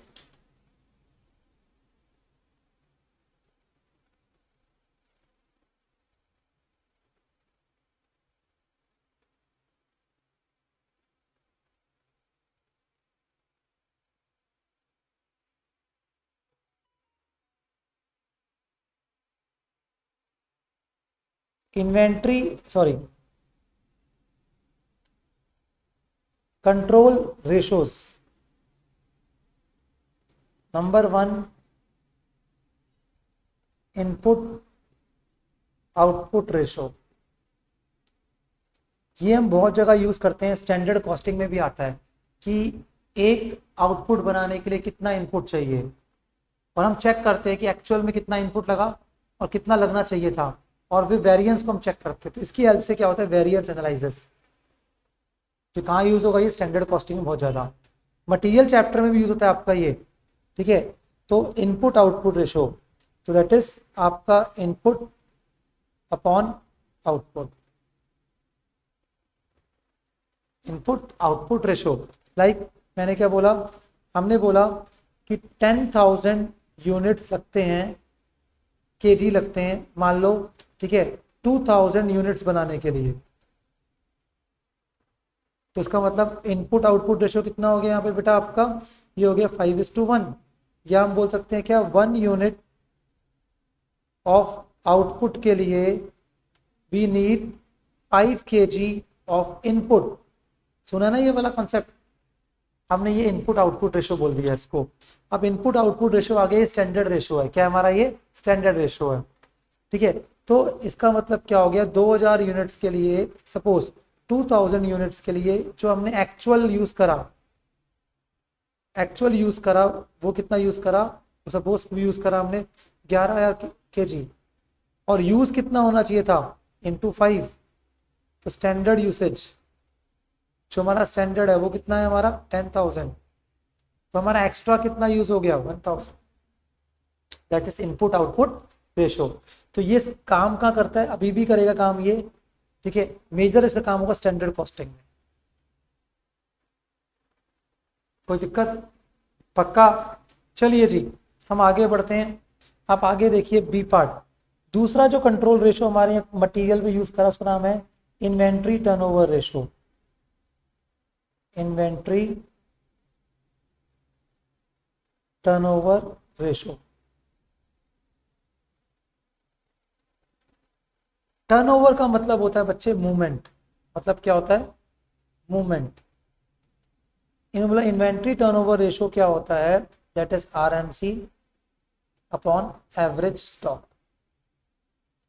मान लो एक्स और वाई दो स्टॉक है, ये 10 लाख कंज्यूम हुआ और इसकी जो स्टॉक है वो 2 लाख है, तो मतलब क्या हो गया 5 टाइम्स। ये 25 लाख कंज्यूम हुआ, ठीक है। इसका जो स्टॉक है मतलब इसका एवरेज स्टॉक जो पड़ा होता है हमारे पास, से फॉर एग्जांपल वो पड़ा होता है हमारे पास से फॉर एग्जांपल 10 लाख का, तो 25 लाख और 10 लाख का स्टॉक कितना हो गया बेटा 2.5। इसकी मूवमेंट पूरे साल भर में 5 टाइम्स है और इसकी मूवमेंट पूरे साल भर में सिर्फ क्या है 2.5 टाइम्स है। तो किसकी मूवमेंट ज्यादा है, इसकी मूवमेंट ज्यादा है, तो ये ज्यादा मूव करता है, तो ये क्या है फास्ट मूविंग। क्या है ये फास्ट मूविंग। तो इसी पे कॉन्सेप्ट बना हुआ है हमारा FSN कॉन्सेप्ट। क्या बोलते हैं हम FSN, fast moving, slow moving and non moving stocks. तो नॉन मूविंग स्टॉक है उसमें तो इन्वेस्टमेंट करनी ही नहीं है, जो स्लो मूविंग है उसमें भी कम करो, जो फास्ट मूविंग है ज्यादा इन्वेस्टमेंट कर दो, बिकॉज वो आएगा यूज होगा, आएगा यूज होगा। तो पैसा ब्लॉक नहीं करना स्लो मूविंग या नॉन मूविंग के अंदर, ठीक है जी। अब इसी चीज को अगर हम जाते हैं किसमें, ये टाइम्स में आ जाए आंसर, RMCP निकालते हैं, रॉ मटेरियल कन्वर्जन पीरियड, ठीक है। तो इसमें एक तरीका क्या है एवरेज स्टॉक, और उसको डिवाइड कर दो किससे RMC से, और मल्टीप्लाई कर दो 365 या फिर 12 या फिर 52, एक रास्ता ये है आपके पास।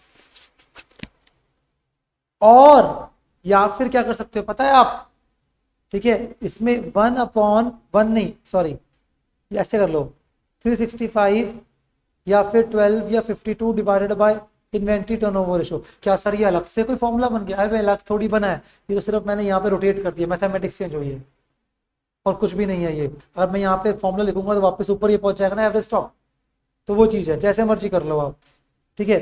तो अगर जैसे यहाँ पे बोल रहा हूँ 5 टाइम्स है, ठीक है, तो 12 डिवाइडेड बाय 5 और क्या करेंगे 12 डिवाइडेड बाय 12 नहीं, आप इसको 365 कर लो, 365 डिवाइडेड बाय 5 और 365 डिवाइडेड बाय 2.5, कोई बच्चा बताएगा कितना है ये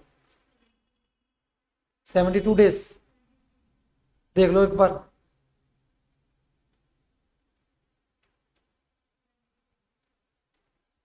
और इसमें कितना आया बच्चे 146 डेज। तो सर एक जो इन्वेंट्री है वो मूव होने के लिए कितना टाइम ले रही है 73 डेज, और दूसरा कितना ले रही है 146 डेज। तो which one is fast moving, ये फास्ट मूविंग है, और ये कौन है। तो यहां से एक थ्योरी कॉन्सेप्ट और डेवलप कर दिया मैंने, और ये क्वेश्चन भी एग्जाम में 5 मार्क्स का आता है जनरली। हो गया, समझ आ गया कॉन्सेप्ट। तो पूरा कॉन्सेप्ट मैंने आपको डेवलप करा दिया यहाँ तक, ठीक है। तो अभी तक हमने क्या देखा, एक मेन चेक करा हमने क्या यहाँ पर, दैट इज अपना जेट, फिर ABC, फिर इन्वेंट्री टर्नओवर रेशो, फिर आपके इन्वेंट्री कंट्रोल रेशोस, ठीक, कंट्रोल रेशोस का नाम है। अब उसके बाद अब इसमें बड़े बड़े टॉपिक में जैसे हो गया, ठीक है, मटेरियल कॉस्ट। तो नंबर 1 परचेज प्राइस, लेस करते हैं ट्रेड डिस्काउंट, वही बात आ गई, या कोई रिबेट, प्लस करते हैं इसमें से क्या, duty and taxes if ITC not available. अभी इसमें भी क्लैरिटी दूंगा अच्छे से। और प्लस इसके अंदर क्या करेंगे, carriage inward plus transit insurance plus कोई कमीशन वगैरह है, ये सब चीज़ें इसमें आ जाएंगी। और कोई और एक्सपेंस, सारे एक्सपेंस हो गए। तो ये आ गई टोटल कॉस्ट। और सर अगर और आप समझदार हो तो माइनस करेंगे स्केल ऑफ स्क्रैप। पढ़ के आए थे ना अभी अभी सर, अभी तो मजे आएंगे ना रिवाइज करने में, पीछे के कॉन्सेप्ट आगे कॉन्सेप्ट को मर्ज कर सकते हैं साथ साथ। Divided by effective units. अब इफेक्टिव यूनिट्स क्या होते हैं, ये चीज हमने पढ़ी थी प्रोसेस कॉस्टिंग में भी, याद करो। Total units minus normal loss units, total units minus normal loss. आई बात समझ? ठीक है, अब हम दो तीन बातें समझेंगे। पहली बात, ड्यूटी एंड टैक्सेस को लेके एक बात समझते हैं। ठीक है, अब दो चीजें होंगी इसके अंदर, already included in purchase price, not included in purchase price.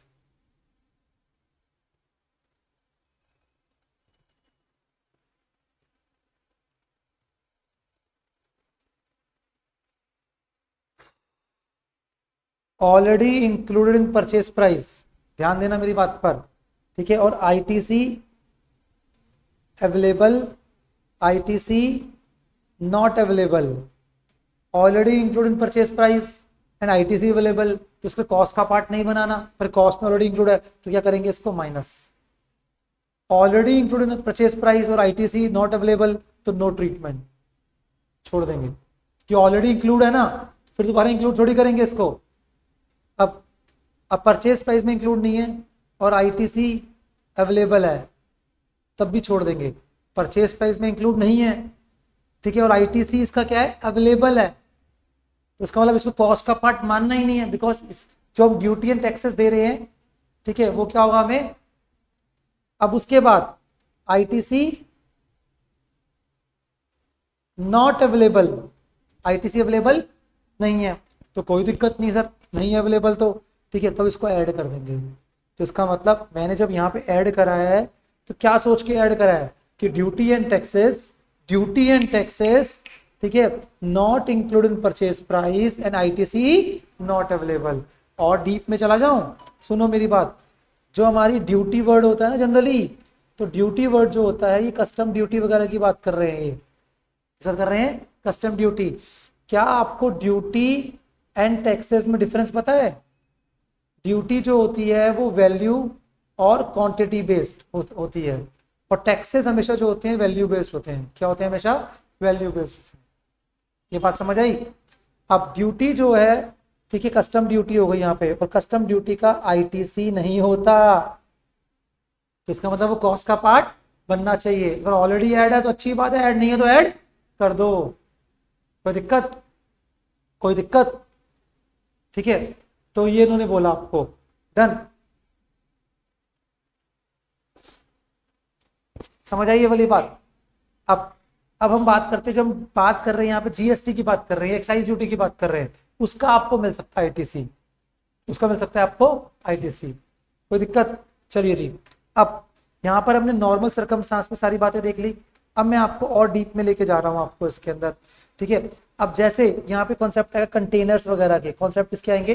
Containers वगैरह के। तो कंटेनर्स अगर वो रिटर्नेबल है तो कॉस्ट का पार्ट नहीं बनेगा, अगर वो नॉन रिटर्नेबल है तो कॉस्ट का पार्ट बनेगा, ठीक है। उसके बाद बोलेगा कुछ पेनल्टीज, कुछ डिमरेज चार्जेस, ठीक है, ये सारे क्या पेनल्टीज के पार्ट है, तो कॉस्ट का पार्ट नहीं बनेगा।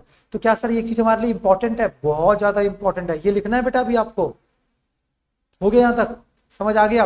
अब मैं आपको एक चीज दिखाता हूं मैं अपने कॉन्सेप्ट्स के अंदर, ये देखो, ये आ गया सारा कुछ। अब इसमें देखो, ये मैंने एक पूरा ट्रीटमेंट दे रखी है, और ये एग्जाम का क्वेश्चन है, 5 मार्क्स में आया हुआ था। ट्रेड डिस्काउंट डिडक्ट होता है। कैश डिस्काउंट की नो ट्रीटमेंट। सब्सिडी ग्रांट, याद करो सब्सिडी ग्रांट मतलब एएस कौन सा लगता है, एएस इसमें 11 लगता है, गवर्नमेंट ग्रांट्स। ठीक है, वो कह रहा है अगर रियकरिंग है, बार बार है तो डिडक्ट कर दो, फिर नॉर्मल है, फिर क्या है वो नॉर्मल है। अगर नॉन रियकरिंग है, नॉर्मल है, तो डिडक्ट मत करो। टोल टैक्स, एंटी टैक्स वगैरह, जीएसटी वगैरह, ठीक है, तो ये चीज हो गई आपकी included in the cost of purchase. ठीक है, और इसको इंक्लूड करना है, अगर एक्सक्लूड कर दो फ्रॉम आईटीसी अवेलेबल, मतलब अगर आईटीसी अवेलेबल है तो क्या कर दो, उसको आप एक्सक्लूड कर दोगे। Basic custom duty added in the cost of purchase because उसका आईटीसी अवेलेबल नहीं होता। डिमरेज, डिटेंशन चार्जेस, ठीक है, ये दोनों पेनल्टीज के पार्ट है, इसलिए कॉस्ट में इंक्लूड होगा। एबनॉर्मल एक्सपेंस है, एबनॉर्मल लॉस है।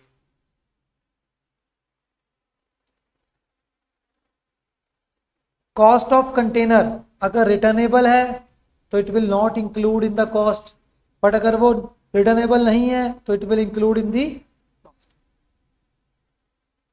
समझ आई? तो ये वाले क्वेश्चन ये एग्जाम में भी आया हुआ है आपका। ठीक है, तो पढ़ के जाना है आपने अच्छे से।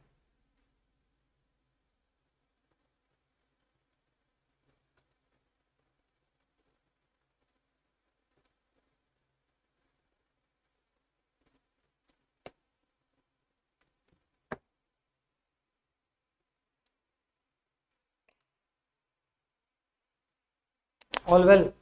अब इफेक्टिव यूनिट्स की बात जब हम करते हैं, हम किसकी बात करते हैं, इफेक्टिव यूनिट्स की बात करते हैं, तो यहाँ पे आती है नॉर्मल लॉस। तो लॉस दो टाइप के होता है, पता होगा आपको, नॉर्मल लॉस और एबनॉर्मल लॉस। और जो एबनॉर्मल लॉस होता है उसको एज गुड यूनिट ट्रीट करते हैं। क्या करते हैं उसको हम, एज गुड यूनिट। उसकी सेपरेट कॉस्ट मेजरमेंट होती है। क्या होती है उसकी, सेपरेट कॉस्ट। और एबनॉर्मल लॉस को हम डालते हैं costing profit and loss account में। तो नॉर्मल लॉस का जो बर्डन है वो कौन लेता है, कंज्यूमर लेता है। कौन लेता है, वो कंज्यूमर लेता है। और जो एबनॉर्मल लॉस का बर्डन है वो कौन लेता है, मैन्युफैक्चरर लेता है। कौन लगता है,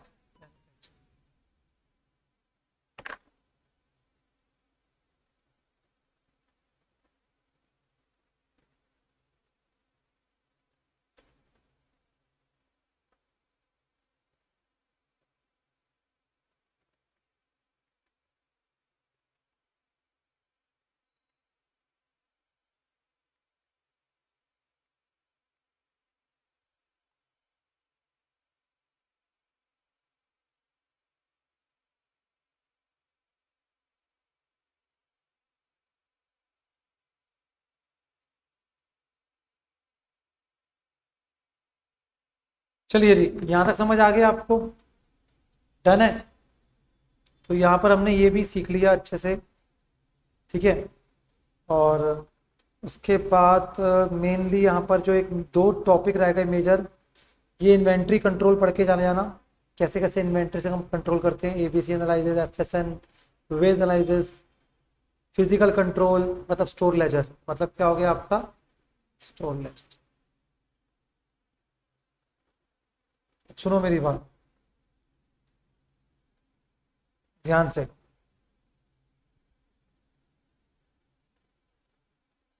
ईओक्यू बहुत ज्यादा चांसेस हैं हाई कि एग्जाम में यहीं से क्वेश्चन आए। अगर कोई पूछे आपसे व्हाट इज ईओक्यू, आप बोलोगे it is that quantity purchase where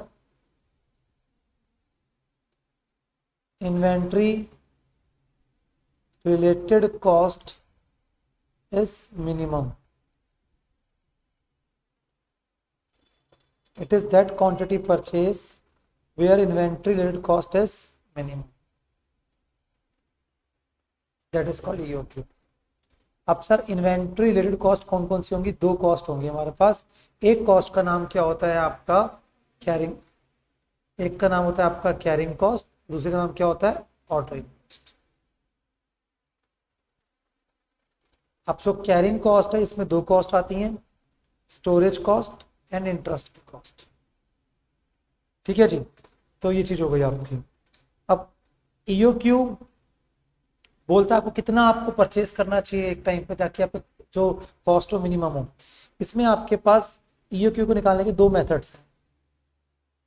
एक का नाम है विल्सन फॉर्मूला और दूसरे का नाम है trial and error method.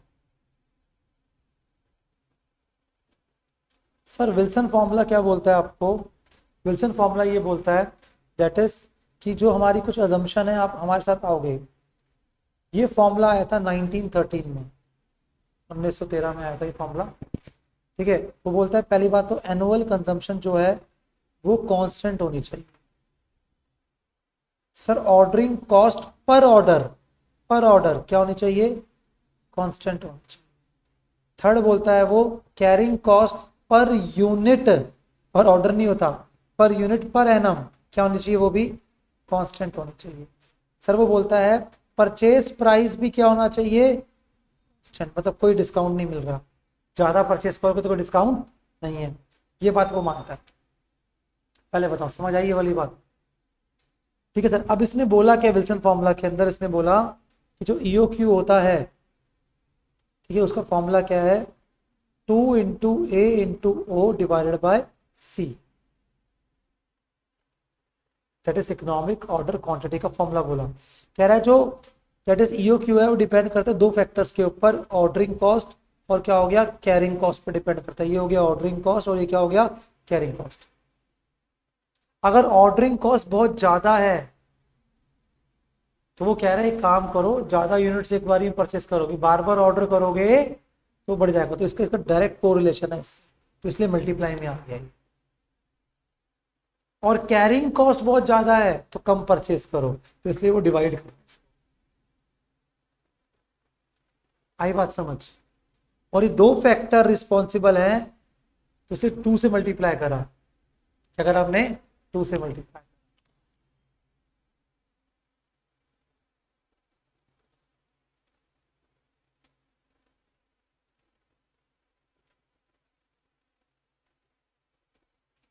All well? अब सर ठीक है, यहां तक तो बात समझ आ गई। अब यहां पर इसका एक डायग्राम है जो हमें अच्छे से समझना है और हमेशा याद रखना है। एक्स एक्सेस पे आता है हमारी क्या? ऑर्डर साइज, और ये होती है कॉस्ट। सर जितना ऑर्डर साइज छोटा होगा उतने नंबर ऑफ ऑर्डर ज्यादा होंगे, जितने नंबर ऑफ ऑर्डर ज्यादा होंगे ऑर्डरिंग कॉस्ट बहुत ज्यादा होगी। जितना ऑर्डर साइज बड़ा हो जाएगा उतना क्या होगा? हमारा कम हो जाएगा ये और ये, इस तरीके से। जितना ऑर्डर साइज छोटा होगा कैरिंग कॉस्ट उतनी कम होगी, जितना ऑर्डर साइज बड़ा होगा कैरिंग कॉस्ट उतनी ज्यादा होगी। तो ये होगी total carrying cost, directly correlation order size के साथ। ठीक है, और ये हो गया नेगेटिव कोरिलेशन, और ये जो पॉइंट है ये ईओक्यू पॉइंट है। और यहाँ पे जो ओवरऑल कॉस्ट है क्या है? याद हो गया?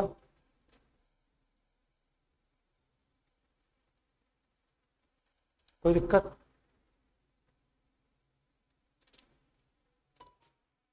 इस चैप्टर के टॉपिक के अंदर एक तो ईओक्यू निकालना आना चाहिए आपको, जिसको हम आरओक्यू भी बोलते हैं।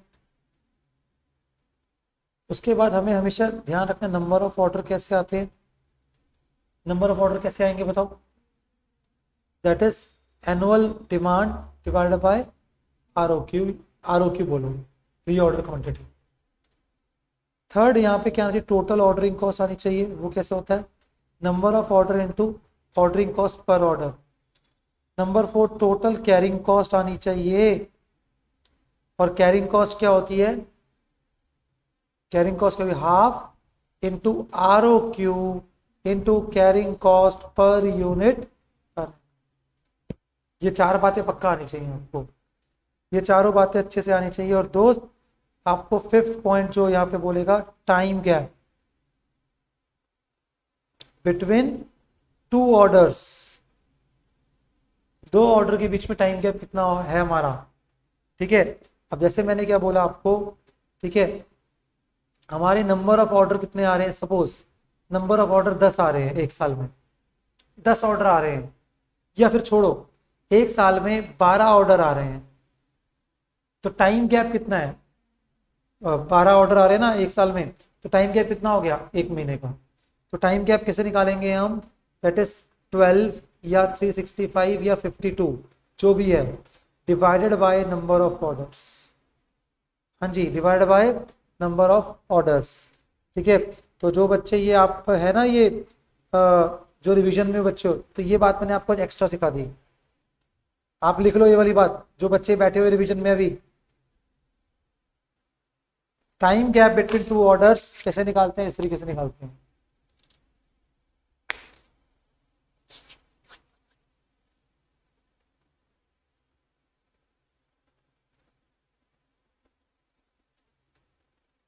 कोई दिक्कत?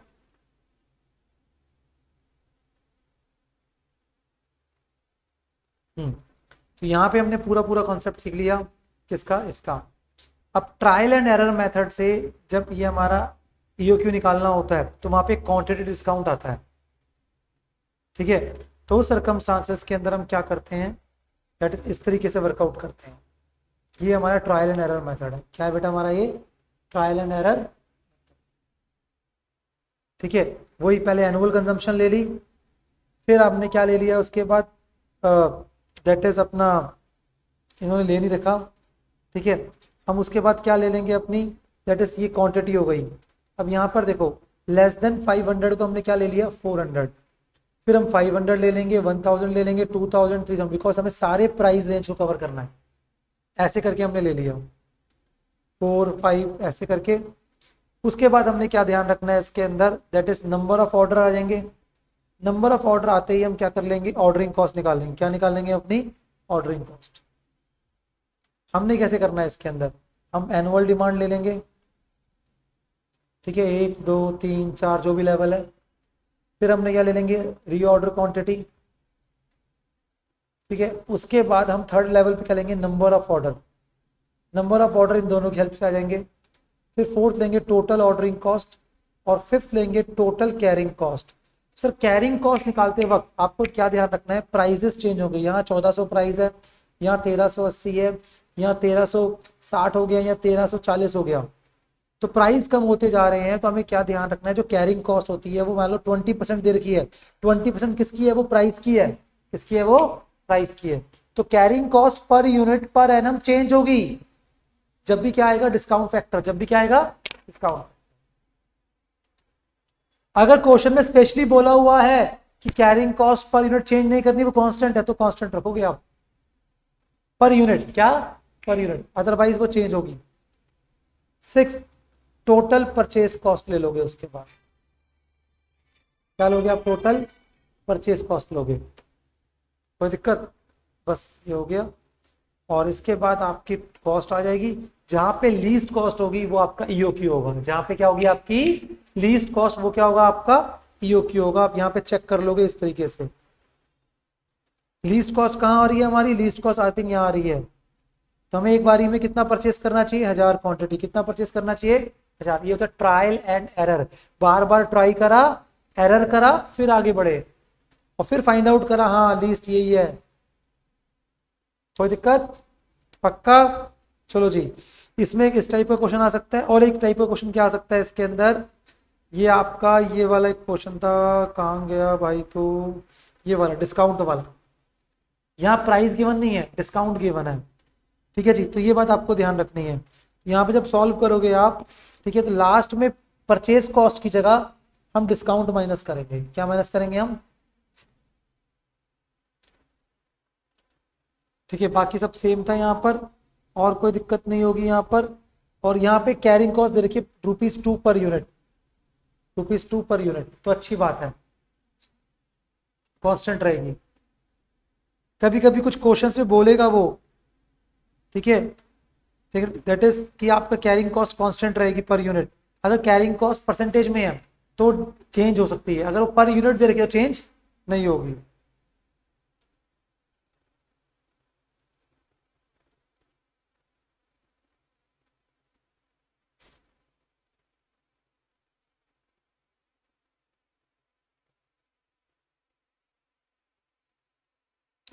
चलो जी, ये मोटा मोटा कंसेप्ट था ईओक्यू का, जो मैंने बता दिया आपको। इसमें डिस्काउंट वाले क्वेश्चन आएंगे कि हमें वो जो सप्लायर डिस्काउंट दे रहा है वो एक्सेप्ट करना चाहिए नहीं करना चाहिए, उसके लिए कंपैरेटिव टेबल बनाएंगे हम। ठीक है, तो उस तरीके से हम वर्कआउट करते हैं इसके अंदर, वो आप जरूर करना। देखो ये इनपुट आउटपुट रेशो दे रखा है, देखो इधर देखो, और हमारा मटेरियल चैप्टर है, यहाँ हमें ध्यान रखना है मटेरियल बेस्ड। देखिए ये प्रोडक्शन दे रखी है, प्रोडक्शन मतलब आउटपुट, हमें क्या चाहिए इनपुट, क्या चाहिए हमें इनपुट।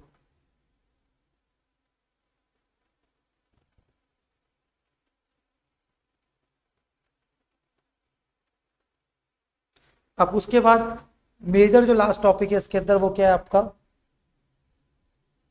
Inventory levels. क्या है बच्चे आपका inventory levels. Sir inventory level में, ठीक है, ये भी पार्ट ऑफ इन्वेंट्री कंट्रोल्स है। सबसे पहले आता है हमारा ROL। Sir what is ROL? That is reorder level, when the order should be placed. आपको कब ऑर्डर प्लेस करना है, व्हेन। आप ये थोड़ी पूरी जब इन्वेंट्री खत्म होगी तब ऑर्डर प्लेस करोगे, ऐसा नहीं होता। तो इन्होंने बोला एक काम करो, प्रूडेंट हो जाओ। आप ये देखो मैक्सिमम कितनी कंजम्पशन आप कर सकते हो और मैक्सिमम कितना लीड टाइम लग सकता है। लाइक मैक्सिमम कंजम्पशन आपकी एक दिन की 100 यूनिट्स है और मैक्सिमम आपको 8 दिन लगते हैं। ठीक है, तो इसका मतलब क्या हो गया, 800 यूनिट्स का जब स्टॉक का लेवल आ जाएगा तब ऑर्डर प्लेस कर देना। और कितना करोगे वो ईओक्यू से पूछो ना, कौन रहेगा वो EOQ. How much, how much कौन बोलेगा, EOQ. When, ROL। Third, maximum stock level कितना होगा आपका। सही, इन्होंने बोला मैक्सिमम स्टॉक लेवल होगा ROL। ROL के अंदर ऐड कर दो EOQ या ROQ और माइनस कर दो क्या, minimum consumption into minimum lead time. देखो ना कितना अच्छा है, ROL में मैक्सिमम, मैक्सिमम में मिनिमम। अब आएगा हमारा क्या, third, minimum stock level. Sir minimum stock level क्या होता है हमारा, हाँ जी, हाँ इसमें क्या ROL minus normal consumption into normal lead time.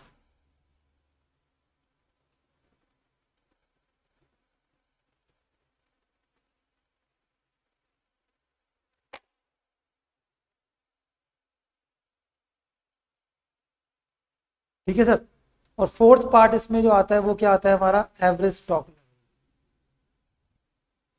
वैसे फॉर्मूला बड़ा सही है इसका, maximum plus minimum divide by 2, पर कहते हैं नहीं नहीं कभी कभी ना इसको चेंज कर दो, मिनिमम स्टॉक लेवल ये यूज होगा आगे, minimum stock level plus half of ROQ बोलो या EOQ बोलो। ठीक है, तो मेजर ये 4 फॉर्मूले होंगे। ठीक है, जिसको हम क्या बोलेंगे अपना इन्वेंट्री लेवल्स, क्या बोलेंगे इनको हम, इन्वेंट्री। डन जी। तो कुल मिलाकर यही है पूरा मोटा मोटा, और इस सारे कॉन्सेप्ट्स को अच्छे से करके चले जाओ। ठीक है, तो आपके पास अच्छे से अपना 20-25 मार्क्स के लिए आपने कॉन्सेप्ट रिवाइज कर लिए मेरे साथ आज। थ्योरी को इग्नोर मत करना, एज यूजुअल बोलूंगा मैं, चाहे वो कोई सब्जेक्ट हो। ठीक है, उसको बहुत बड़ा बेनिफिट देगी मजा के कॉन्सेप्ट्स में भी और वहाँ पर। चलिए जी, बाकी फिर हम करते हैं नेक्स्ट क्लास में। ठीक है बच्चे।